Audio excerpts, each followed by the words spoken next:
जिंदगी। काम वाली बाई चंदा से गेस्ट रूम की सफाई कराते समय जैसे ही नीरा ने डस्टबिन खोला, उसमें पड़ी बियर की बोतलों से आ रही शराब की बदबू उसके नथुनों में जा घुसी। इससे उसका पारा 7वें आसमान पर जा पहुंचा। वह तमतमाती हुई कमरे से बाहर निकली और जोर से चिल्लाई, रोहन रोहन, जल्दी नीचे आओ, मुझे अभी तुमसे बात करनी है। उसका तमतमाया चेहरा देखकर चंदा डर के कारण एक कोने में खड़ी हो गई। रोहन के साथ साथ दोनों बेटियां 9 वर्षीय इरा और 12 वर्षीय इला भी हड़बड़ाती सी कमरे से बाहर आ गई। ये बियर की बोतलें घर में कहाँ से आ गई रोहन? नीरा ने क्रोध से पूछा। आशीष लाया था, पर तुम इतने गुस्से में क्यों हो? आखिर हुआ क्या? हमेशा शांत और खुश रहने वाली नीरा को इतना आक्रोशित देखकर रोहन ने हैरान होते हुए पूछा, ये बियर की बोतलें मेरे घर में क्यों आई और किसने ड्रिंक की? नीरा ने फिर गुस्से से चीखते हुए पूछा, अरे कल तुम मम्मी के यहाँ गई थी ना, तब मेरे कुछ दोस्त यहाँ आ गए। उनमें से एक का जन्मदिन था तो खा पी कर चले गए, पर इसमें इतना आसमान सर पे उठाने की क्या बात है? रोहन ने तनिक झुंझलाते हुए कहा। रोहन, तुम्हें पता है कि मुझे ये सब बिल्कुल भी पसंद नहीं है और मेरे ही घर में मेरा ही पति, नीरा चीखते हुए बोली और जोर जोर से रोने लगी। नीरा का रौद्र रूप देखकर सभी हैरान थे। थोड़ी देर बाद इरा और इला चुपचाप तैयार होकर अपनी स्कूल चली गई। नाश्ता करके रोहन ऑफिस जाने से पहले नीरा से बोला, चंदा के जाने के बाद तुम थोड़ा आराम कर लेना, तुम्हारी तबीयत कुछ ठीक नहीं लग रही। नीरा बिना कोई उत्तर दिए शांत बैठी रही। चंदा के जाने के साथ ही घर का काम भी खत्म हो गया। डाइनिंग टेबल पर खाना लगाकर नीरे आंखें बंद करके लेटी ही थी कि बड़ी बेटी इला स्कूल से आ गई। दरवाजा खोलकर वो फिर बिस्तर पर आ लेटी। इला अपना खाना लेकर माँ के पास से आकर बैठ गई। नीरा का मूड कुछ ठीक देखकर वह धीरे से बोली, माँ, सुबह आपको इतना गुस्सा क्यों आ गया था? इतना गुस्से होते मैंने आपको कभी नहीं देखा। तो इससे पहले तुम्हारे पापा ने भी तो ऐसा काम नहीं किया था। नीरा दुखी होती हुई बोली, मम्मा पापा तो कभी नहीं पीते, हो सकता है कोई और लेकर आ गया हो। आजकल तो यह फैशन माना जाता है माँ। फैशन और स्थायी आदत बनते देर नहीं लगती। बेटा अब तू जा और अपनी पढ़ाई कर, तेरे इस सब में पढ़ने की उम्र नहीं है। नीरा ने इला को टालने की गरज से कहा, माँ आप बिना। इला ने तुनक कर कहा और अपने रूम में चली गई। नीरा सोचने लगी, इला को तो उसने समझा दिया, वह बहल भी गई, पर अपने मन के उस कोने को वह कहाँ ले जाए जहाँ सिर्फ दुख ही दुख है। वह अपने बचपन में बहुत कुछ देख चुकी थी। उसके पापा रेलवे में थे और कभी कभार पीना उनके शौक में शामिल था। वे जब भी पी कर आते, मम्मी पापा दोनों में जमकर लड़ाई होती। 7 साल की बच्ची नीरा डर कर एक कोने में खड़ी होकर दोनों को झगड़ते देखती और फिर सो जाती। अगली सुबह माँ पापा को प्यार से बातें करते देखती तो फिर खुश हो जाती। धीरे धीरे नीरा को समझ आने लगा था कि माँ को पापा का शराब पीना बिल्कुल भी पसंद नहीं था। माँ पापा से कभी न पीने का प्रॉमिस करते और कुछ दिनों बाद फिर पी कर आ जाते और माँ गुस्से से पागल हो जाती। उस समय वह 10 साल की थी जब मामा की शादी में वे लोग आगरा गए थे। पापा उस दिन कुछ ज्यादा ही पी कर आए थे, इतना कि उनसे ठीक से खड़ा भी नहीं हुआ जा रहा था। नाना के घर में ये सब मना था। मामा और नाना की आंखों से मानो क्रोध के अंगारे निकल रहे थे। माँ एक कोने में खड़ी आंसू बहा रही थी। आज तक उन्होंने मायके में किसी को पापा के शराब पीने के बारे में नहीं बताया था, पर आज पापा ने उन्हें सबके सामने बेइज्जत कर दिया था। मामा किसी तरह उन्हें बेड पर लिपटा कर आ गए थे। तब से उसके मन में भी शराब की प्रति नफरत भर गई थी। अचानक इला की आवाज से वह पुरानी बातों से बेहतर निकली, माँ पापा आ गए हैं, चाय बना दी है, आप भी आकर पी लीजिए। वह उठकर डाइनिंग टेबल पर आकर बैठ गई और खामोशी से चाय पीने लगी। कैसी तबीयत है अब नीरा? रोहन ने प्यार से पूछा।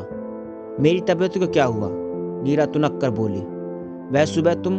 रोहन कुछ बोलता उससे पहले नीरा ने रोहन का हाथ अपने हाथ में ले लिया और बोली, रोहन प्लीज दोबारा ऐसा मत करना, तुम तो कभी नहीं पीते थे, फिर अब ये दोस्तों को घर लाकर पीना पिलाना कैसे शुरू कर दिया? अरे मैं कहाँ पीता हूँ, आज शादी को 15 साल हो गए हैं। तुम्हें कभी शिकायत का मौका मिला? पर हाँ, परहेज भी नहीं है। कॉलेज में कभी कभार पी लेता था। तुम्हें तो पता ही है कि पिछले महीने मेरे कॉलेज का दोस्त आशीष तबादला होकर यहीं आ गया है। उसे लगा कि मैं अभी भी सो वही लेकर आ गया। कुछ और मित्र भी थे उसके साथ। तुम थी नहीं तो यहीं खा पी कर चलेगी। झूठ नहीं कहूँगा, उनके साथ मैंने भी थोड़ी सी ली थी, पर मुझे नहीं लगता कि वह इतनी बड़ी बात है जिसके लिए तुम इतना ज्यादा परेशान हो। रोहन ने प्यार से नीरा को समझाने की कोशिश करते हुए कहा। तो नीरा की आंखों से झरझर आंसू बहने लगे। वह भर्राए हुए स्वर में बोली, रोहन, आज तक कभी ऐसा अवसर आया ही नहीं जो मैं तुम्हें बताती कि इस शराब के कारण मेरा बचपन, मेरे माता पिता का प्यार सब गुम हो गया और मैं समय से बहुत पहले ही बड़ी हो गई। क्या मतलब पापा जी? रोहन हैरानी से बोला। हाँ रोहन, पापा ड्रिंक करते थे, पर कभी कभार माँ ने अपने घर में कभी ऐसा कुछ नहीं देखा था, पर फिर भी शुरू में उन्होंने अनदेखा किया और पापा से शराब छोड़ने के लिए कहा।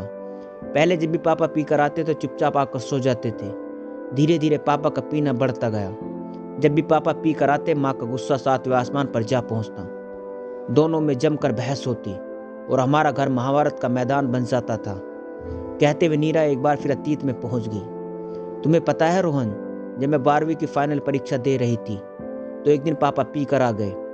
मम्मी पापा मैं उस दिन बात हाथापाई तक पहुंच गई।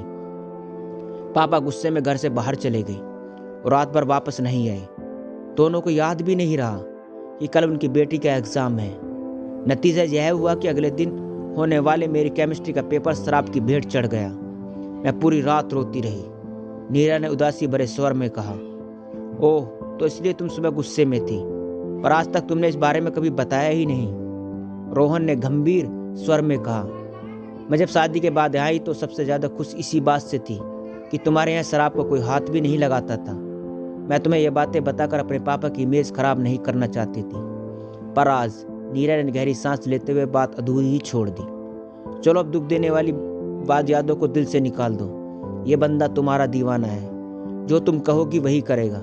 चलो हम दोनों मिलकर डिनर की तैयारी करते हैं, रोहन ने हंसते हुए कहा और नीरा को लेकर किचन में चला गया। रोहन, तुम सच कह रहे हो ना? पहले के अनुभव से डरी नीरा गैस का कुकर चढ़ती हुई बोली।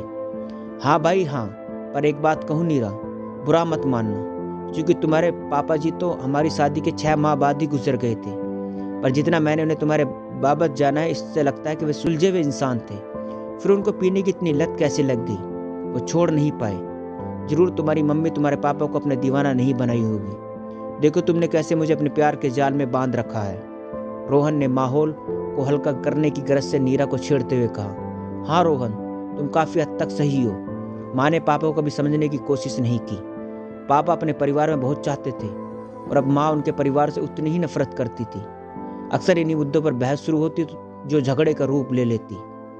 पापा गुस्से में घर से बाहर चले जाते तो शराब का सहारा ले लेते। हमारे घर में रुपया पैसा सब कुछ था, बस शांति नहीं थी। इसलिए तो मैं कह रही थी रोहन कि कभी कभार पीना कब हमेशा की लत बन जाता है, इंसान को पता ही नहीं चलता। तुम्हें ताज्जुब होगा कि पापा मेरी शादी के दिन भी खुद को कंट्रोल नहीं कर पाए थे और विदाई से पहले पीकर आ गए थे। उनका अंत भी शराब से ही हुआ। एक रात नशे में गाड़ी चला कर आ रहे थे कि एक ट्रक ने टक्कर मार दी। उस समय चूंकि मेरी नई नई शादी हुई थी, इसलिए उनकी मौत को सिर्फ दुर्घटना के रूप में प्रस्तुत किया गया, परंतु सच्चाई यह थी कि वे शराब के नशे में गाड़ी चला रहे थे। बोलते बोलते नीरा सिसकने लगी।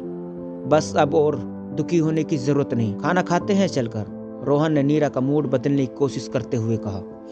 हाँ इलाओ, इरा को भी आवाज लगा दो, तब तक मैं खाना लगाती हूँ, नीरा ने आंसू पोंछते हुए कहा और टेबल पर खाना लगाने लगी। अरे वाह, आलू के पराठे। इरा कैसरोल में आलू के पराठे देखकर खुशी से चहकते हुए बोली।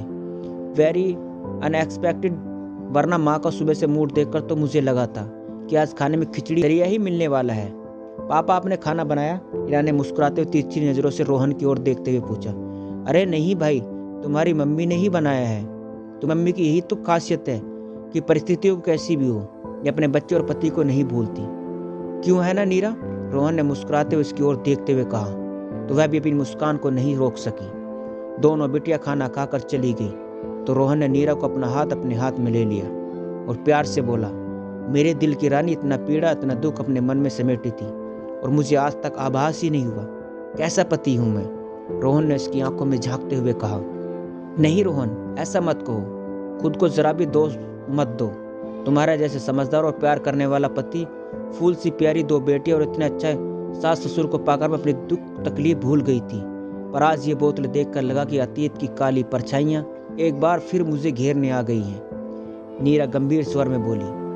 आज से, बल्कि अभी से ही यह बंदा तुमसे प्रोमिस करता है कि शराब या उससे जुड़ी किसी भी चीज को ताउम्र हाथ नहीं लगाऊंगा। खुश? रोहन ने प्यार से नीरा के गाल तपतपाते हुए कहा। दरअसल नीरा, हम पुरुष बड़े अलग मिजाज, हमसे जो काम प्यार से करवाया जा सकता है, गुस्से और आहट से बिल्कुल मुमकिन नहीं है। बस शायद मम्मी जी से यही चूक हो गई। वे प्यार और समझदारी से काम लेती तो शायद बात कुछ और होती। वो पापा को समझ नहीं पाई, पर इसका मतलब यह भी नहीं कि पापा शराब पीकर घर के माहौल को और खराब करते। कभी अच्छे पलों में वे भी तो माँ को समझाने की कोशिश कर सकते थे। उन्होंने खुद अभी से छोड़ने के बारे में क्यों नहीं सोचा? रोहन बर्तन सिंक पर रखते हुए धीरे से बोला, ऐसा नहीं है रोहन, पापा ने कई बार छोड़ने की कोशिश की। शायद उन्हें घर में वह कोना ही नहीं मिल पाता था जहाँ वे सुकून तलाशते थे। दादी, चाचा, बुआ या परिवार के दूसरे सदस्यों के लिए जब भी पापा कुछ करना चाहते, माँ बिफर जाती। पापा घर से दूर और शराब के नज़दीक होते गए। न माँ खुद को बदल पा रही थी और न पापा। ऐसा नहीं कि दोनों में प्यार की कोई कमी थी, बस जैसे शराब बीच में जाती घर का पूरा माहौल ही बदल जाता था। अरे बाप रे, 12 बज गए, सुबह मुझे ऑफिस भी जाना है, कहकर रोहन उसे बेडरूम में ले गया। जब वह बिस्तर पर लेटी तो रोहन ने उसका सर अपने सीने पर रख लिया और बोला, आज के बाद इस घर में कोई ऐसी चर्चा नहीं होगी। नीरा बरसों से मन में दबी कड़वाहट, दुख, तकलीफ सब भूलकर चैन की नींद सो गई। दोस्तों, बस इतनी सी थी ये कहानी। दोस्तों, कहानी अच्छी लगी हो तो चैनल को सब्सक्राइब करना ना भूलें।